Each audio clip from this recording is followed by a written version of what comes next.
Episode 293 na tayo nang abot kami na pangarap, August 16, 2023, araw ng Miyerkules. Kinatulong nga nito ni Annalyn ng kanyang tatay, no? Sabi niya, Tay, bumili po kayo ng mga pangangailangan natin gaya ng sinulid, gunting, alcohol, gloves, pati na rin palanggana. So tumakbo siya. Nasa loob naman sila ng mall, kaya nangyari dito na rin siya nakabili. Ngayon si Annalyn na mismo ang nagpahiga doon sa pasyente para kasi nga mga anak na ito. Ngayon ito naman si Zoe, nilapitan siya ng nanay niya para daw sermonan kasi nga kagagaling niya nga doon sa bloodletting program. Nakita niya yung tatay nga nito ni Zoe, si RJ, inuutos-utusan. Samantalang isa siya nga tanyag na neurosurgeon, napakahusay, pero pagdating doon inuutos-utusan lang siya.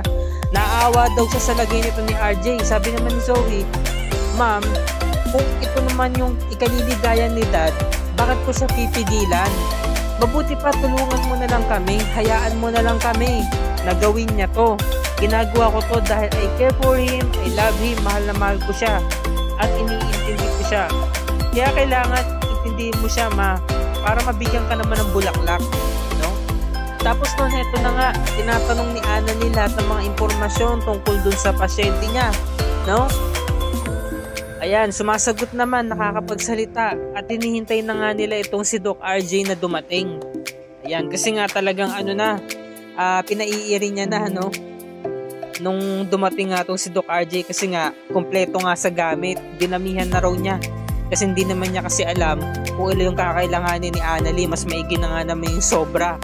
Ngayon, si Doc RJ yung assistant nito ni Annalyn, habang si Annalyn, sinasagawa na yung pagpapaanak doon sa kanyang pasyente. Ayan, binuhusan ng alcohol sa may batya, yung mga gagamitin.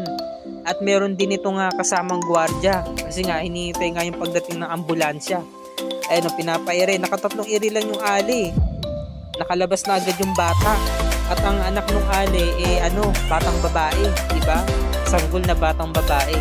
Nakakatuwa yung tandem nila mag-ama dito, mga kapuso, no? Talagang kitang-kita mo yung teamwork, yung pagkikare ng bawat isa, hanggang sa nailabas na ng isang goal. Tapos ginamitan ng sinulid, tinali yung pusod kasi nga puputulin. Ayan, tinalian ng sinulid. Ayan, tapos tinali ng mahigpit. Ngayon, nakisuyo si Annalyn na sabi niya, Tay, pwede po ba kayo na lang ang pumutol? Sige po, Tay, kaya niyo po yan. Kinakabahan pa si RJ, no? Kasi nga may hawak siya nga gunting na malaki. Ang ginawa ni Annalyn, ibinigay na lang yung maliit na gunting. Ayun, pinutol na, successful. Sakto naman, nandiyan na rin yung ambulansya. Kaya kinakailangan na rin siyang dalhin agad sa ospital. Ngayon, sabi naman ni RJ, dalhin natin siya sa Apex.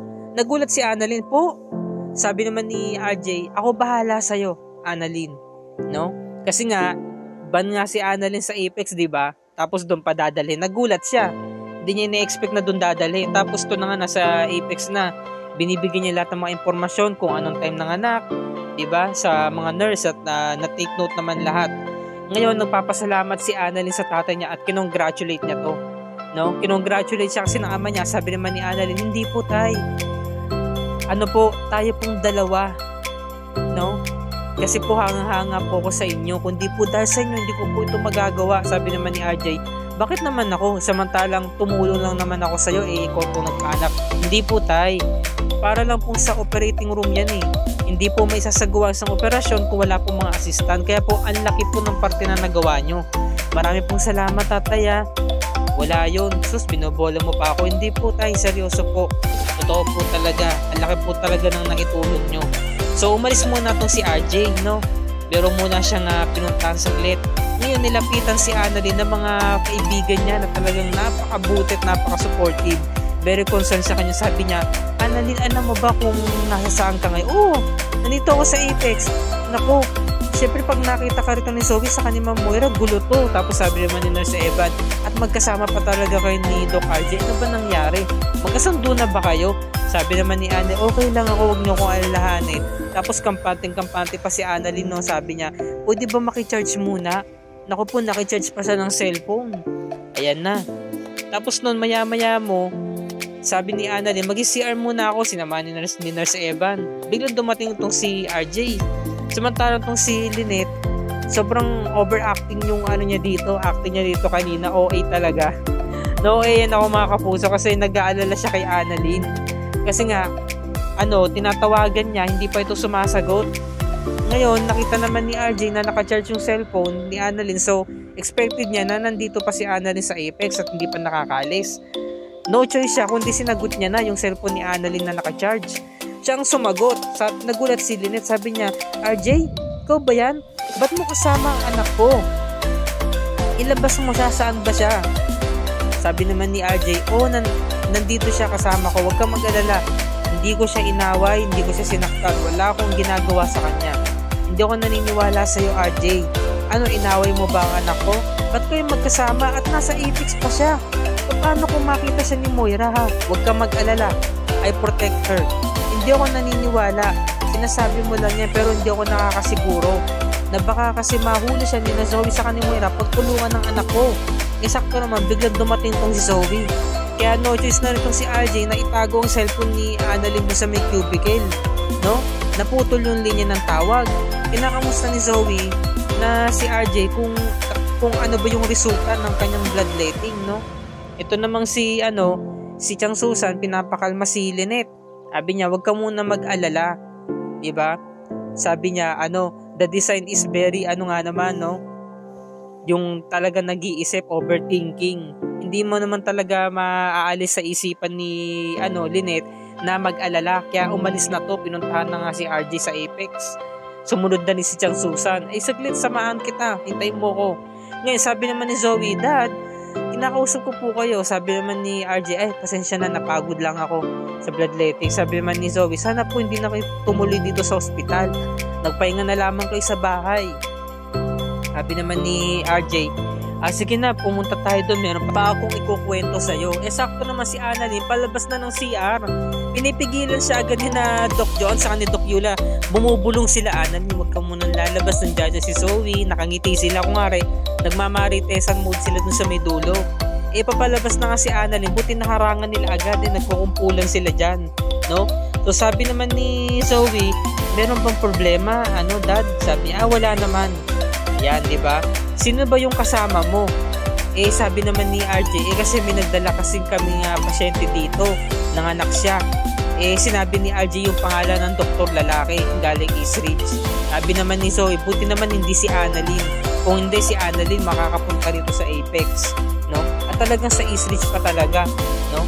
So ito na nga, lumabas na nga tong si Annalyn. At kampante pa rin talaga. No? Talagang nag-aalala talaga sila. At umalis na nga tong si Annalyn, lumabas na nga ng pintuan kaya nakahinga na sila ng maluwag. Pero yung cellphone naiwan.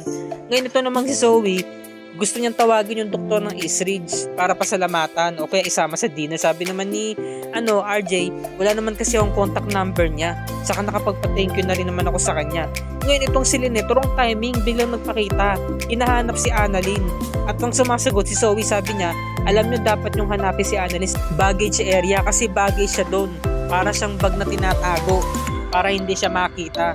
So sabi naman ni Chang Susan, ba't napakawiti ng beshi ko, no? Sabi naman, ikaw ba si RJ at ikaw ang sumasagot? Sabi naman ni Lynette, please lang Zoe, wag kang sumabat. Diba, kinakausap ko si RJ. Sabi naman ni Zoe, wala nga siya dito diba? No? So sinabi nila ni Lynette na, alam ko RJ, nandito ang anak ko, tinatago mo siya. Ngayon si RJ nagsinungaling, no? Nagsinungaling siya kasi dumating si Moira lalo na nagkagulo, naiipit si RJ, ang hirap na sitwasyon niya Nagsinungaling siya, tinatanggi niya na wala rin si Annalyn. Nagkakamali ka lang, hindi ako kausap mo sa phone kanina. Huwag ka nang magsinungaling RJ. Kung mga iba'y ng kwento, magsabi ka ng totoo. Ginagawa mo pa akong tanga, ikaw ang kausap ko kanina sa telepono. At sinabi mo, kasama mo dito si Annalyn. So nag-hysterical si Moira, nandito si Annalyn? Oo, nandito, kaya ilabas nyo na. Ngayon, ang ginawa ni Zoe, nakatunog siya, bumalik siya doon sa area. Sinundan na ni RJ. Ngayon, sabi naman ni Moira, umalis na kayo dito bago ko pa kayo ipakaladkad sa mga security. No? Umalis na ni si Moira at sinundan nga tong mag-ama niya. Ayan na. Si Zoe, lang siya, kampante lang siya kung maglakad kasi nga nagmamasid siya. At pinipigilan siya ni RJ. Zoe, ano ba? Ayan, bumalik siya doon sa area. Ngayon, pinagtanungan niya sina Nurse Evan saka si Doc Yula. Sabi niya, nandito ba si Annalyn? Sabi naman Eh bigla kasi bumalik si Annalyn kasi nga naiwan yung cellphone. Kaya nangyari, pinasok muna siya doon sa loob. Kasama si Doc Joanne. So sabi naman ni Zoe, nakita niyo ba si Annalyn? Sabi ni Doc Eula, hindi ito is read, Zoe. Sabi naman ni Evan, Nurse Evan, bakit namimiss mo? Sabi naman ni ni Zoe, bakit niyo kailangan pilosopuhin? O diba, kinakausap ko kayo tinatanong ko kayo ng maayos, sagutin niyo ako ng maayos. Yan. Sabi naman ni RJ, wala nga rito si Annalyn, Zoe. Maniwala ka sa akin. So pinipigilan na niya ni Moira. Oo nga, anak. Sige na, umalis na tayo. Tapos ang sabi naman ni Chang Susan, di kaya tawagan mo ulit si Annalyn. Wrong timing, ba't ka pa tumawag, Lynette? Tumawag siya. Yan, kaya nag-ring tuloy yung phone ni Annalyn.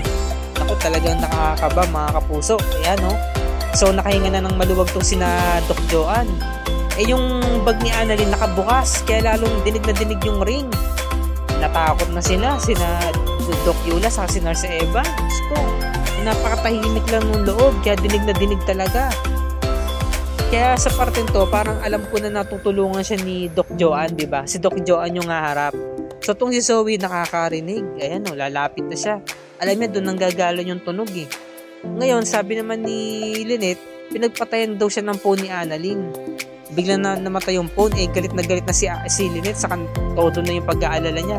Nung paghawi ng kortina ni Zoe, nadat niya si Doc Joanne, nagpe-petics, nakahiga, nag-cellphone, sabi niya, naka-break lang po ako, pasensya na po. Anong ginagawa mo dito? Sabi ni Zoe.